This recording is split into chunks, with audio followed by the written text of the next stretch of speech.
Hey guys, welcome and welcome back to Beto Kama Podcast. We are doing our monthly wrap up. You already know the drill. So this one, it's kind of okay. Get a snack and a drink though. We don't know. We might just be talking. So if you're interested to see what we read in January, just go ahead and stick around.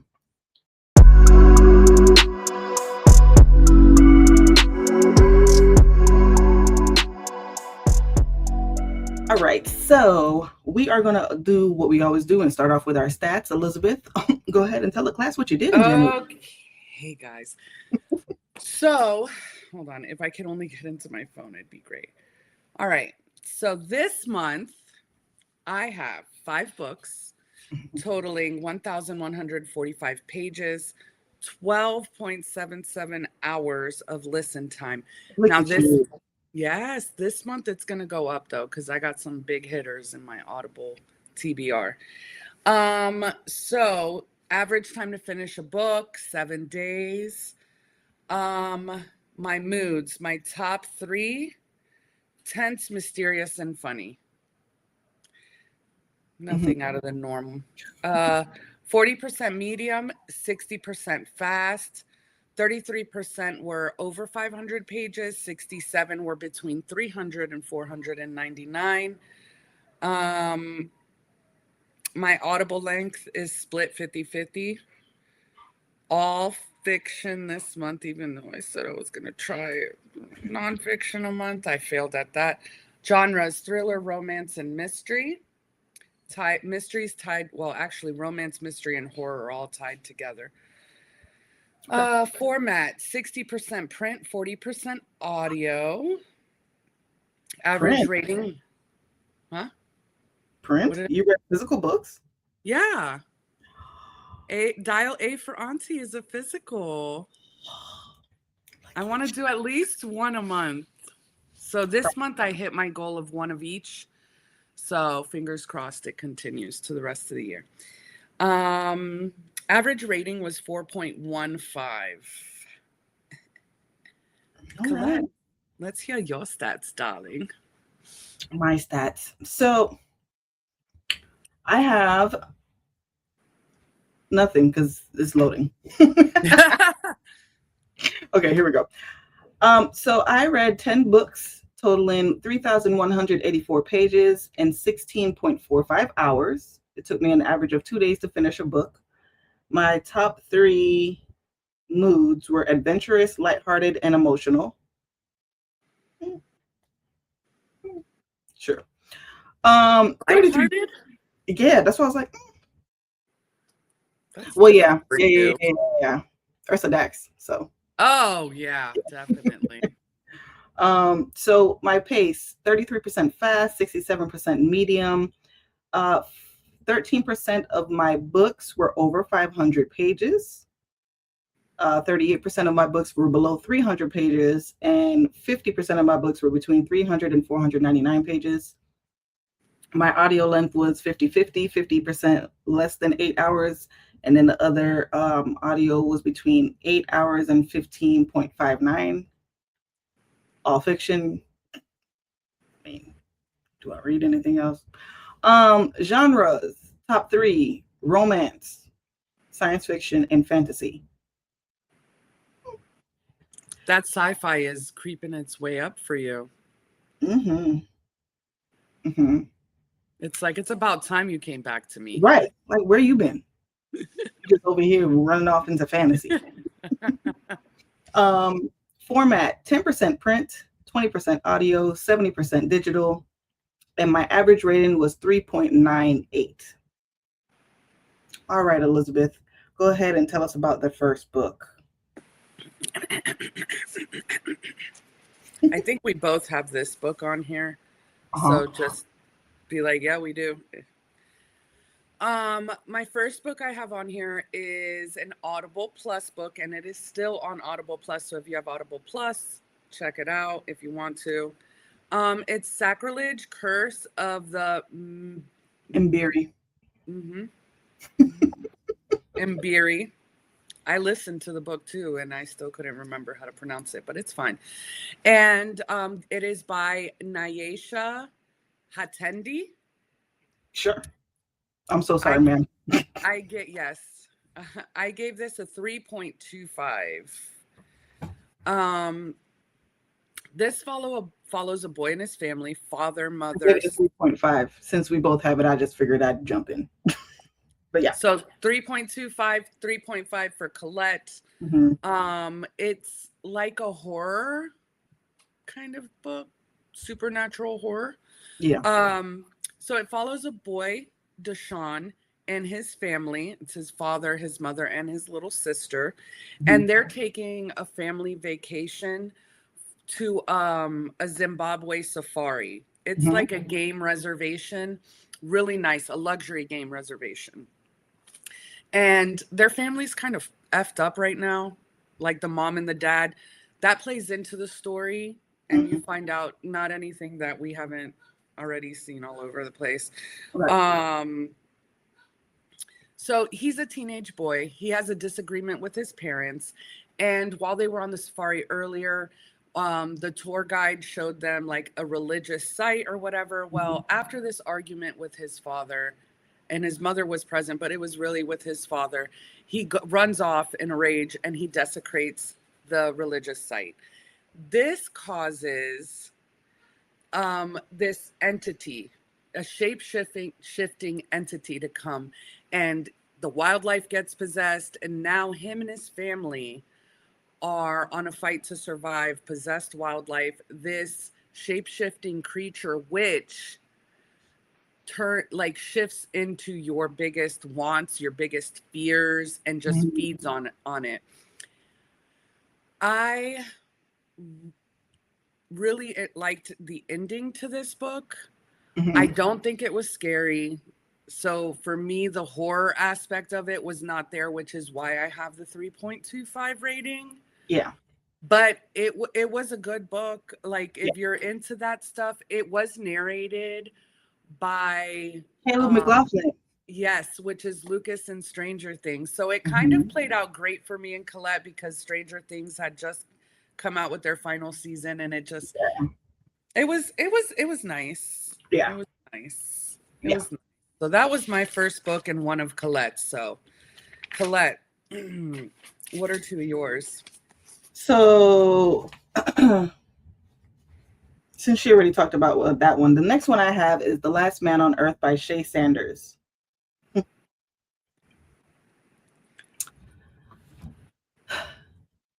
This book, I really enjoyed this book. I gave it a 4.75. Fun fact, y'all, I've been doing Galaphile for all of my ratings. It's been working out for me. Not. It's been working out for me. But this was a 4.75 for me. This is about a villain who is a rapper, and Ariana, who is a stewardess on his PJ. He's on a trip to go to his, what's it called, bachelor party. He's about to get married that weekend. So he's going to his bachelor party. And instant attraction. But like, she's like, he's fine, but ew, I don't want him. I'm above it. And he's just like, I'm a rapper. If I throw you some money, you gonna catch it. Okay. Just disrespectful. So he thought. Right. And he's basically just being disrespectful the whole flight. And then the plane crashes. Go ahead, Collette. This is not a spoiler, by the way. It's in the synopsis. The plane crashes. They are the only two people that survive the flight. Of course they are. And they're on this deserted island. And they have to figure out how to survive. And I loved every moment of it. 400. I read that entire book in one day. I put my phone on D&D and read that book the entire day. It was beautiful. My husband didn't even get dinner. I just want to let you know, I enjoyed it. I have a yeah, it was great. Those are two, The Mbiri and the Last Man on Earth. What's your next book, Liz? My next book is another Audible Plus book. It is still on there. So again, if you have it, go check it out. All right, it's called The Influencer by Adam Cesare. Cesare? I don't know. It'll be, Yeah. Cesare. How would you Mhm. pronounce that? Cesar? Child, I don't know. Anyway, thank you, Adam, for the book. So this book starts off. We have Aaron. He's comes from a wealthy family, well-to-do parents, all this stuff. He definitely has a way with his words, so much so that he has a social media profile that has a huge following called The Speaker, where he just says things and like cryptic little messages and all of that stuff. Mhm. Now, his family lets him know, hey, we have to relocate to this small town. We're going to be leaving. So he's able to pull off a murder of a family with two of his cronies, two of his little followers before he leaves town. Okay, that's the type of following he has on social media. A cult following. Got it. Yeah. Mm-hmm. So when he's like, perfect, it works out perfect. You know, I just did it. Now I have a new town to continue to work on my mission. When he gets there. His mission? Okay, go ahead. Yeah. When he gets there, he finds a friend group. This is where we meet Crystal. Okay. Now, also, this book is narrated from, I don't remember his name, but from The Summer I Turned Pretty. Conrad. It's narrated by Conrad. Why do I not remember his name when I just finished the show like a week ago? Anyways. So he gets there, he peeps out where he's going to infiltrate to get the best outcome for what he's trying to accomplish. And he finds Crystal's friend group. So he goes, Crystal realizes who he is and says it out loud, which kind of puts a kink in his plan, but not so much because two of the people in her friend group, they're like really into the speaker. Okay. So what he does is he kind of isolates her from her friends and all that. He has this big plan going on. And does Crystal get in the way of it? Does it come to fruition? What happens? Now, I know I left that like that at the end. I really enjoyed this book. I really did. It is a YA type of thriller. But I really did enjoy it. It was written really well. The narration was good. As far as the thriller aspect, it was okay. So, but I gave it 4 stars. Okay. Definitely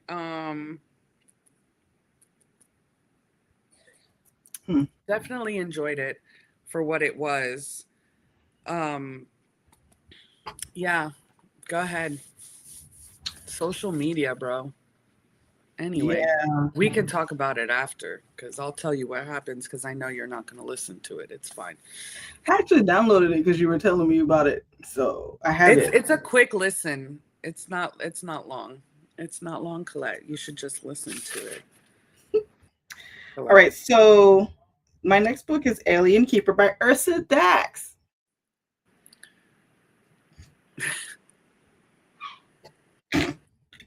Please tell us about it, Collette. All of these stories are running together, not in a bad way. I don't know whose story is following what couple. So give me a second. Let me see who this is. I don't remember. Anyways, this is about a red alien. He red, child. He looked like an alligator. I had to get like pictures because I was like, I don't understand. When they get to the copulation part of it, I'm like, wait, let's talk about this. I don't understand how this is happening. So I had to go dig up pictures because my mother-in-law also read books.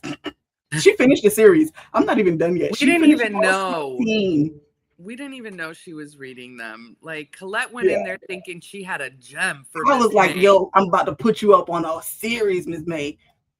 She already started. So she finished all 16 of those books. And then I told her about the Alien Cowboy, which y'all know about because that's also Ursa Dax. She ate up all 8 of those books too. And then I was telling Liz how I was reading one of the Ursa Dax books, and I was like, yo, she just introduced these sky gods. That's also a series. Miss May read that too. I love her. She's amazing. I'm behind though. So am I. This one follows this red alien dude that looked like an alligator, and this other chick that came down from an orbiting surveillance crew. Because remember, the women are stuck on the planet. Yep. So they were trying to see if they can get the women back or convince them to capture one or two of the aliens so they can study them. And the story progresses from there. I actually like their story a lot because he knew that the aliens were going to try to catch her and interrogate her, but that's his mate. So he was like, nope. Snatched her up and ran. This is a very solid book. There are some things that happen. I'm gonna tell you off camera because I'm not gonna let y'all know how much I enjoyed it. But yeah. And then my next book is Alien Claw. As a matter of fact, let me just give you all my Ursa Dax books. Alien Keeper, Alien Claw, Alien Heart, and Alien Mask. Out of those 4 books, Alien Mask was my favorite. Because he's an asshole. And you know how I like assholes in my books. Yeah. Yep. Yeah. So that was book 9, 10, 11, and 12. Mm-hmm. Okay. In the Sea Sand World series. Sea World series. There we go. Yeah. All right, Liz, what's your next book? So my next book is His and Hers by Alice Feeney. It is still on Kindle Unlimited. They also made a show from this book on Netflix. How is it, you ask? I wouldn't know because I fell asleep in the first season because it was not hitting for me in the first season, in the first episode. Okay. Yeah, I fell asleep and I was like, you know what? I'm not even going to do it because for the first 20 minutes that I did watch, I was like, what? Why? Excuse me? No. So I wasn't going to, I'm trying going forward. I think that if I know that a show is based off of a book, I'd rather watch the show or the movie first and then go back and read the book because I feel like that ruins it for me. And it's not always because when I read The Duke and I for Bridgerton, they did really well with that. And the things that's one of the few times I feel like the show is better than the book. Yeah, a few of the things that they did change was just like you understood in the bigger picture. It wasn't anything that ruined, at least in the first season. Yeah, it wasn't anything that ruined anything in the book because that's the only book I read was The Duke and I, so I can't speak on the other seasons. Yeah. But this definitely, I don't know that I'll go and try to watch it because my cousin watched it and I was sitting there. She like told me some stuff. I'm like, okay, well now that you watched it, let me tell you about the book. And I was telling her about it and she was like, what? I was like, okay, so I'm gonna watch it and I didn't finish. Anyways, it follows 2 people. There's Anna Andrews, who is works for the BBC, and she landed the prime spot for the news because the main newscaster was out on maternity leave and never came back, did not come back. So for 2 years, she's been riding this train, which works out for her because she went through something tragic. She lost a child, a baby. It was like, the baby was like 4 months old. So this, worked out for her. She's doing it. Well, she comes into the office one day and they're like, hey, listen, this chick came back and she's getting her spot back. So we're just going to send you back out to field news, which is basically like starting from the bottom. Yeah. So she's all like, oh my God, I don't want to do this, blah, blah, blah, blah. But I'm going to get back up here. I'm going to get back up there. So she goes and they send her. Just so happens that there's a murder in a small town outside of London. And they send her to do that. Well, when they send her, it's her hometown. Quick question. Go ahead. I know Tessa Thompson is the star in the show. Yeah, they filmed it in America. Oh, okay. I'm about to say, is she British? Oh, okay. Okay. Nope. Continue. So that is one of the differences. Not to me, that doesn't make a huge difference. But yeah, that is one of the differences. So it just so happens that the murder is in her small town where she grew up. So when she gets out there, she's gonna cover this news. Now we flip over to his side, which is Detective Jack Harper. He's also a mess. Just I didn't mention it before. She is a bit of a functioning alcoholic, understandably so. I guess, you know what I mean. Like she's gone through some stuff. She's self-soothing, whatever.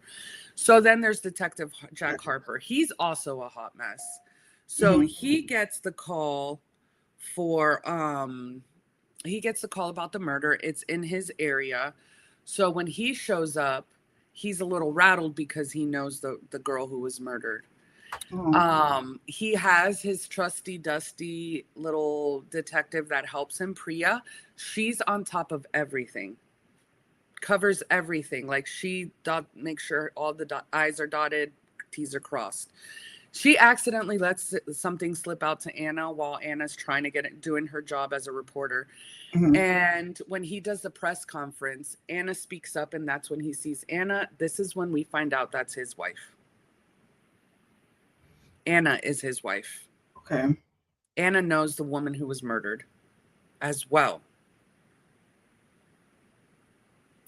Isn't she too close to? Okay, continue. They both are. They both should have been. They both should have been out. Okay. Yeah.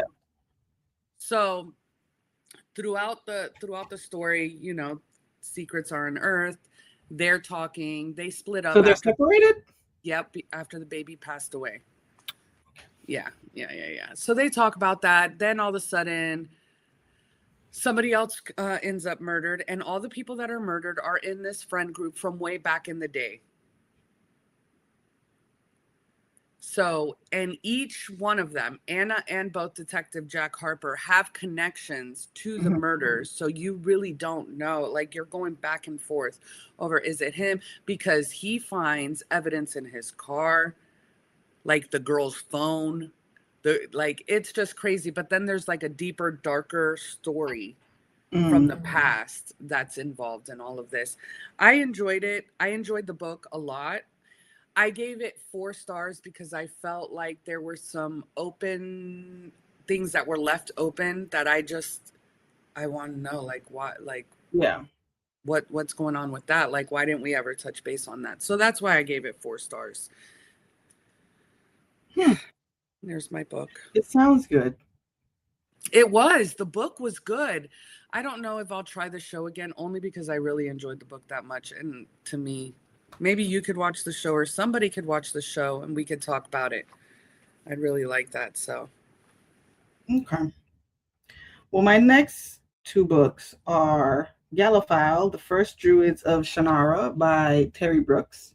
That was my siblings' book club pick of the month for January. I actually liked that book. I gave it 4 stars. If you haven't read the Shannara Chronicles, I would recommend reading that first before reading the Galaphile book. Because he is in Shannara Chronicles, but you're getting his backstory. So to go into that first and then read Shannara, I feel like it's not going to make sense. My personal opinion. The next book I read. Oh, I'm sorry. Oh, I told you. It's his backstory. Okay. The next book I read is Drunk on Love by Jasmine Guillory. I gave it 3.5 stars. I don't know what's happening. I usually eat up her books. The last 2 books I read from her were not hitting me. I'm very sad about that. It could just be the mood. Like the era, you know. I don't know. Yeah. I don't think I've read one. Oh, I did. One of the meet cute. Yeah, the one of meet cutes. I didn't. Yeah. Yeah. So this is following this lady that runs a winery with her brother. You know, I don't remember these people's names. She runs a winery with her brother, and one night she goes out to go drink, meets a guy at a bar, they hook up. The next day she goes to work, and lo and behold, it's her new employee that her brother hired while she was out of town. Oh. You need to go to jail, ma'am. I'm playing. Anyway, so he's younger than her.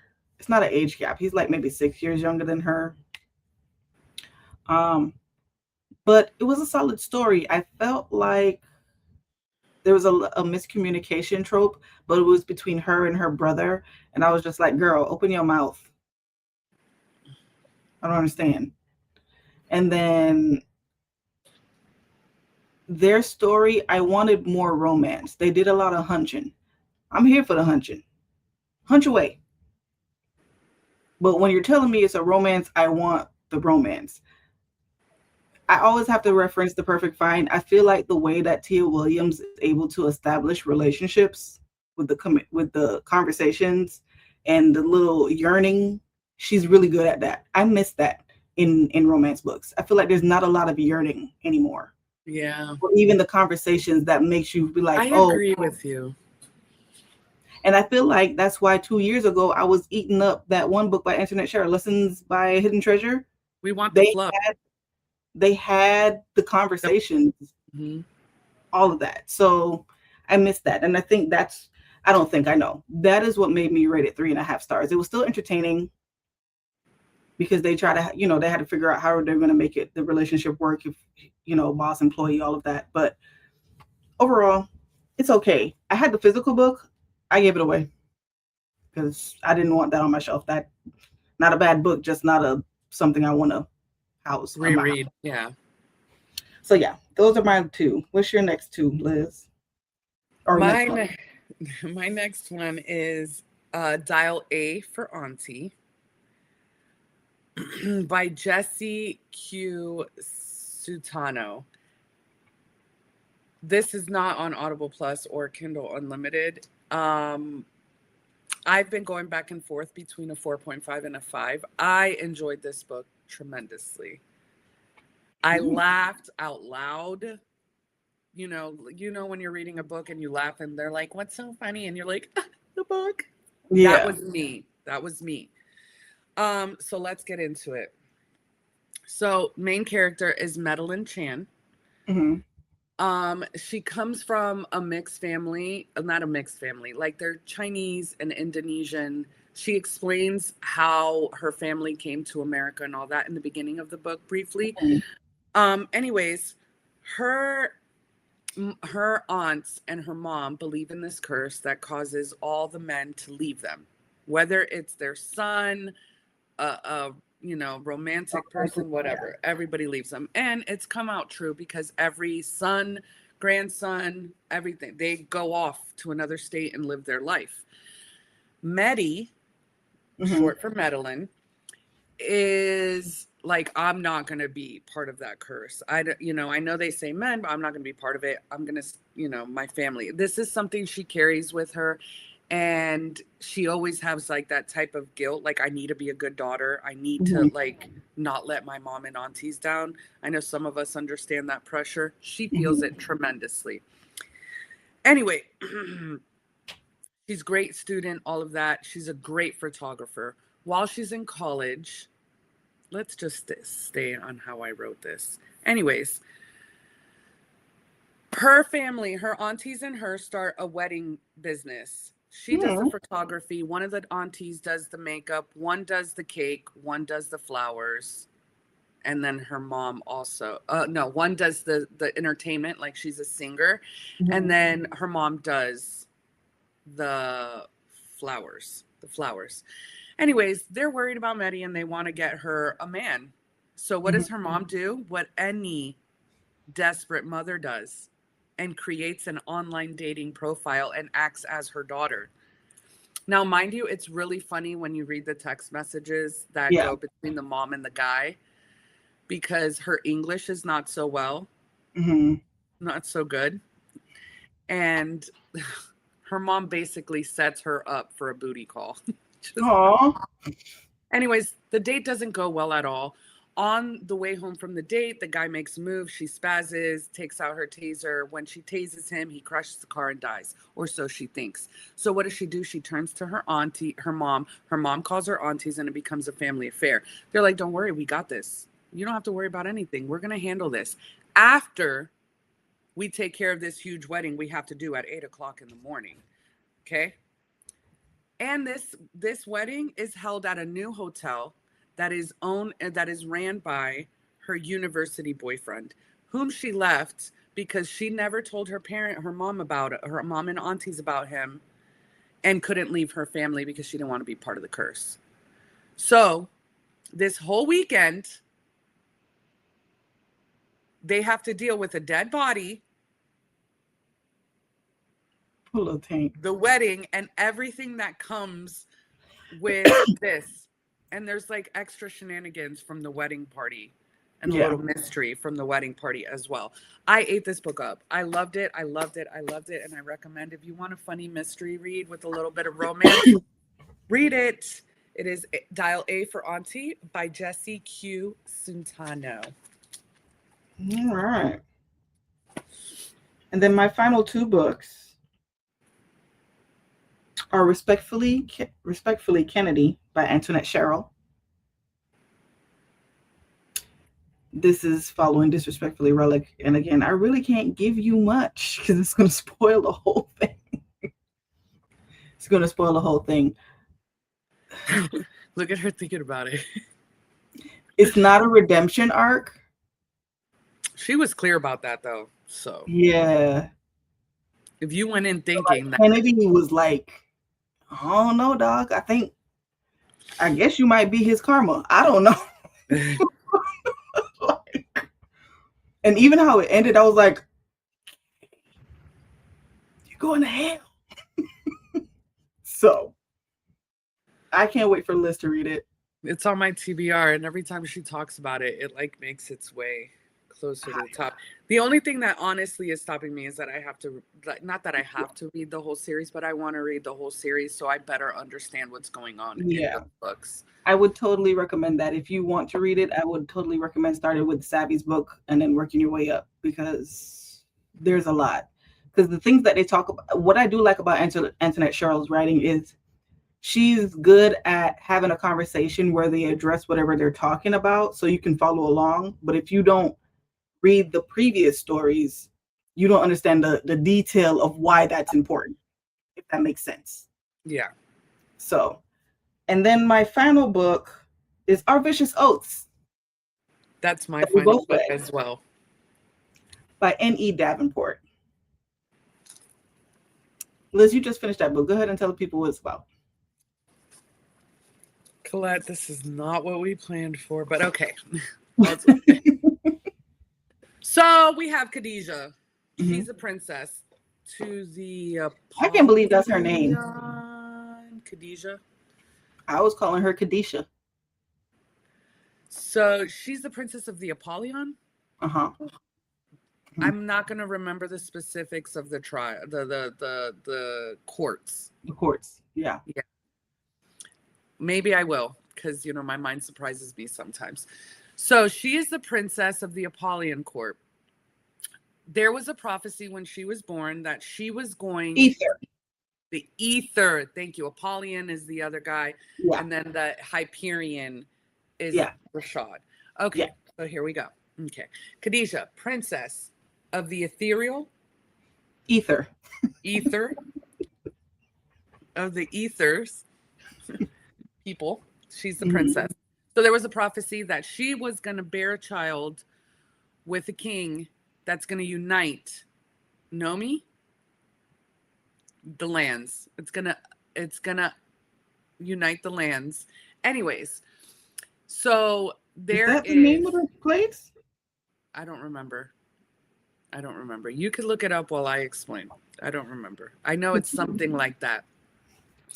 So Rashad, who is the king of the Hyperion court, thinks that this is about him. So he and her dad set up the marriage stuff when she's born. Like, they set it up. Like, this is who you're going to marry because of the prophecy or whatever. Now, she wants to be able to run the court. She's very capable. She's done everything in her power to show her father that she is capable of running the court.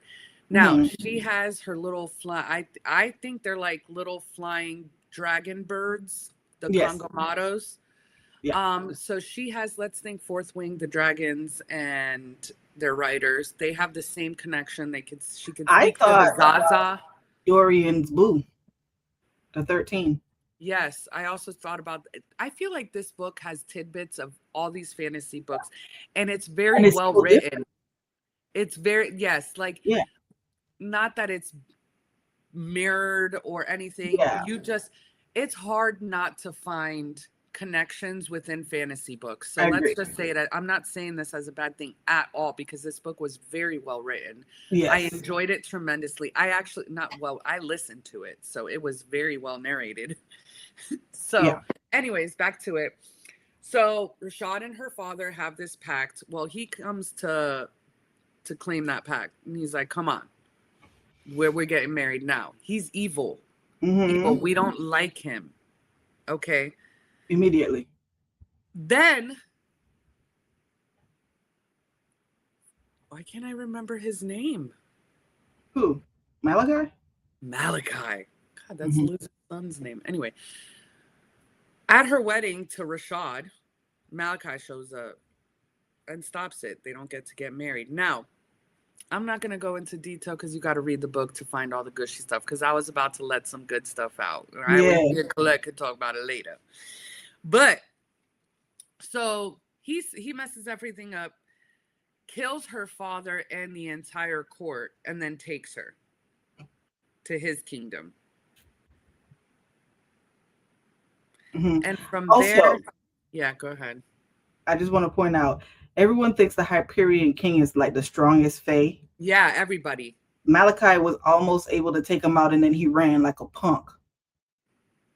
Just want to point that out. Took off a limb and everything. Mm-hmm. But he is like the golden boy. Rashad is like the golden boy for all these stupid people that just follow blindly. Anyway, and Malachi is just like, nope. And Khadijah's all about keeping her. She wants her kingdom, so she's going to do whatever she has to do to be able to sit on that throne. She doesn't care about a prophecy.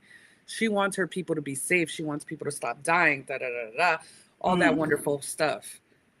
But of course, people fall in love, unexpectedly for them, not for us. So there's fighting, there's magic, there's a shadow daddy, it had everything. I really enjoyed this book. The ending was good. Now, Would you rate it? Hold on, let me open that back up. My trusty dusty notebook.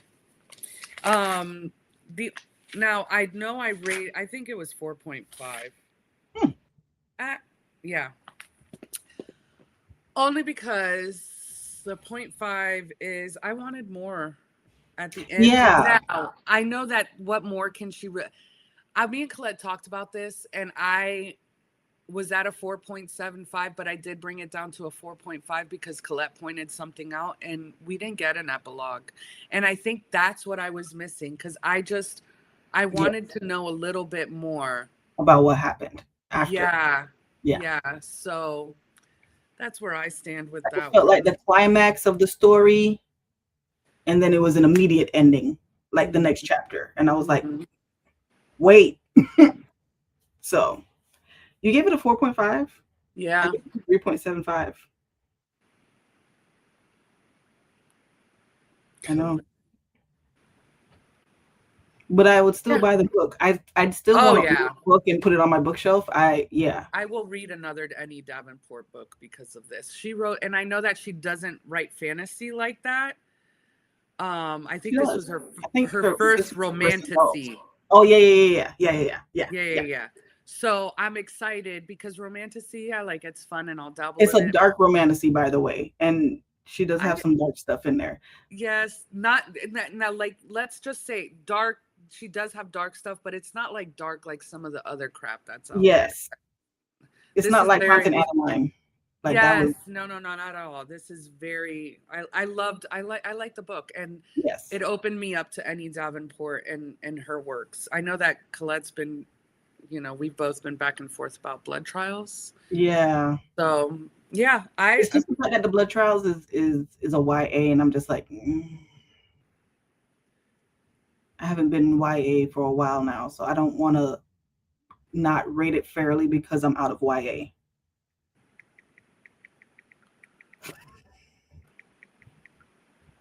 I'm sorry, they broke through my D&D. Anyways, children. But yeah, I really enjoyed that book tremendously. Yep. Okay. I'm sorry. Liz started texting and then it made me pull up my phone. It's Liz's fault. So that concludes our January wrap up, you guys. Hopefully we're able to give you some books that you maybe want to read. Have you read any of these books? Let us know below. Also, you guys, we're at 1,000 subscribers. Thank you. Thank you so much. We are so appreciative. Thank you. Thank you. Thankful. That was not on purpose, y'all. That was not on purpose. That was, I'm cold. Well, thank you so much, you guys. Truly, we really do appreciate you. We do this for the love of it. Like, this has been really fun for us, therapeutic in a way. And then we get to nerd out about our books. So we appreciate you nerding out with us. And it's something that we're challenging ourselves to do, because what do we know about all this technology stuff? I'm telling you. A lot now, actually. Anyway, right. Thank you guys. Thank you guys so much. Absolutely. So you guys, please follow us on Instagram, TikTok, Facebook, and don't forget to like, share, and subscribe. And we will see you in our next video, you guys.